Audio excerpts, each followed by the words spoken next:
සුබම සුබ උදෑසනක් ක්‍රිස්තුස් වහන්සේ තුල මාගේ සහෝදර සහෝදරයනේ මේ වෙලාවේ අලුත්ම දවස තුල අලංකාර වූ ජීවිතයක් අද දවසේ භුක්ති විඳින පිණිස ඔබට යහපත පමණක් සූදානම් කරපු දවසක් බව මම විශ්වාස කරනවා. ඔබගේ උරුමයේ යහපතයි. ඒ වගේම අපි බයිබල් පදයක් චුට්ටක් බලලා අපි ආඥාවකට යන් යේසුස් වහන්සේගේ නාමයෙන් යේසුස් වහන්සේගේ ඇදහිල්ල යේසුස් වහන්සේට ඇදහිලා තිබුණා. ඒකත් අර විශිෂ්ටා වූ ඇදහිල්ල.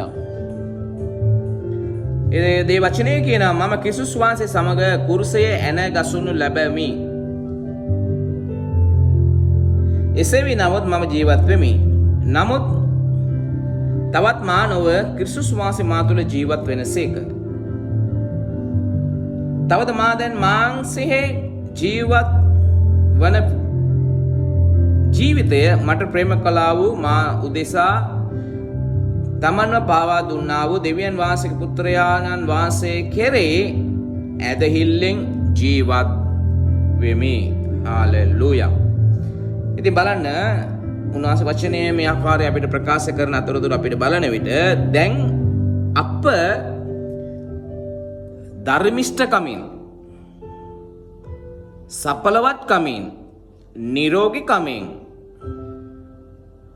ආධිපත්‍ය ජයග්‍රහණය හා සදා විශිෂ්ටත්වය ඇතුව ජීවත් වෙනවා කියලා උන්වහන්සේගේ ඇදහිල්ල කියා තිබෙනවා. ඒ යේසුස් ක්‍රිස්තුස් වහන්සේගේ ඇදහිල්ල නිසායි. උන්වහන්සේ කළ දේ ගැන උන්වහන්සේට ඇදහිල්ලක් තිබුණා. උන්වහන්සේ ඔබ ගැන විශ්වාස කර උන්වහන්සේගේ ජීවිතය ගැන ඔබ ගැන බලාපොරොත්තු තැබුවා කියලා උන්වහන්සේ වචනේ කියනවා.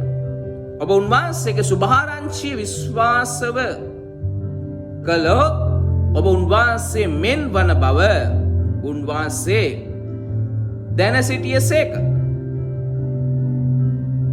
ඔබ දැන් උන්වහන්සේ වගේ කියලා උන්වහන්සේ වචනේ කියනවා. එහෙමනම් උන්වහන්සේගේ සුභාරංචිය. එහෙනම් ඔබ අන් මනුස්සයන්ට සෑම විටම සුභාරංචිය කියන්නේ යහපත් පණිවිඩ යහපත් දේ පමණක්. ඒ කියන්නේ ඔබගේ උරුමය යහපත කියලා අපි විශ්වාස කරන විට අපිට හම්බ වෙන හැම කෙනාටම ඒ යහපත්කම් අප තුලින් ඔවුන්ට අපි දිය යුතුයි පෙන්වන්න යුතුයි ක්‍රියාත්මක වෙන්නට අවශ්‍යයි. ඒක තමයි යේසුස් වහන්සේ ඔබගෙන් අද දවසේ බලාපොරොත්තු වෙන්නේ. ඒ නිසා ඔබට හම්බ වෙන හැම කෙනාටම යහපත කරන්න. යහපතම කරන්න. ඔබගේ ධර්මිෂ්ඨකම, සඵලවත්කම, නිරෝගීකම, ආධිපත්‍ය, ජයග්‍රහණය, විශිෂ්ටත්වයේ ජීවිතයක් ඔබට දීලා තිබෙන්නේ ඔබන් අය වෙනුවෙන් යමක් කළ යුතු බව නිසායි. ඒ නිසා ඒක විශ්වාස කරන්න. මම මේ වෙලාවේ මම ආශිර්වාද කරනවා. ඔබ මේ වෙලාවේ වැඩට යන කෙනෙක්, බස් එකේ යන කෙනෙක්, කෝච්චියේ යන කෙනෙක්, ඩ්‍රයිවිං කරන කෙනෙක්, පාසලට යන කෙනෙක් සහ ඔබ ඕනම තැනක එක්ක ඔබ පවුල් කට්ටියත් එක්ක සෙනග යම්කිසි සෙනගත් එක්ක ඔබ එකට ඉන්න කෙනෙක් වෙන්න පුළුවන්. එහෙම නැත්නම් ඔබ කොහෙද තනි වෙලා ඉන්න කෙනෙක් වෙන්නට පුළුවන්.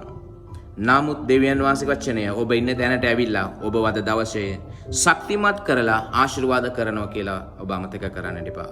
මම යාඥා කරනවා ආදර පියාණෙනි යේසුස් ක්‍රිස්තුස් වහන්සේගේ බලවන්ත නාමයෙන් මේ යාඥාවට මේ උදෑසන ඇහුම්කන් දෙන්නා වූ සෑම හදවතක් ඔබ වහන්සේ ස්පර්ශ කරන්න ආශිර්වාද කරන්න. යම් කෙනෙක් අද දවසේ කොහේරි ඈත රටක ලෝකේ කොහේරි කෙරවලක රස්සාවක් වෙනුවෙන් තනි වෙලා පවුල අතහැරලා දෙමාපියන් අතහැරලා තනි වෙලා දවසේ සිටිනවද? ඔහුන්ට මේ වචනේ සහනයක් වෙන පිණිස ආශිර්වාදයක් වෙන පිණිස මම යාඥා කරනවා යේසුස් ක්‍රිස්තුස් වහන්සේගේ බලවන්ත උතුම් නාමයෙන්.